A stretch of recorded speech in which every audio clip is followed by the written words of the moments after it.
முக்கிய செய்தி. மத்திய கல்வி அமைச்சராக பிரகலாத் ஜோஷி நியமனம் செய்து குடியரசுத் தலைவர் திரௌபதி முர்மு அறிவித்திருக்கிறார். உணவு மற்றும் பொது விநியோகத்துறை அமைச்சர் பிரகலாத் ஜோஷிக்கு கூடுதல் பொறுப்பு வழங்கப்பட்டிருக்கிறது.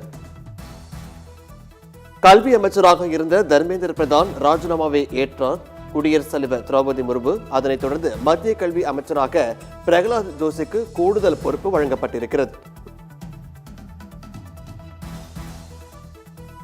மத்திய கல்வி அமைச்சராக பிரகலாத் ஜோஷிக்கு நியமனம் செய்து குடியரசுத் தலைவர் திரௌபதி முர்மு அறிவித்திருக்கிறார். உணவு மற்றும் பொது விநியோகத்துறை அமைச்சர் பிரகலாத் ஜோஷிக்கு கூடுதல் பொறுப்பு வழங்கப்பட்டிருக்கிறது. கல்வி அமைச்சராக இருந்த தர்மேந்திர பிரதான் ராஜினாமாவை ஏற்று குடியரசுத் தலைவர் திரௌபதி முர்மு தற்போது மத்திய கல்வி அமைச்சராக பிரகலாத் ஜோஷிக்கு கூடுதல் பொறுப்பு வழங்கப்பட்டிருக்கிறது.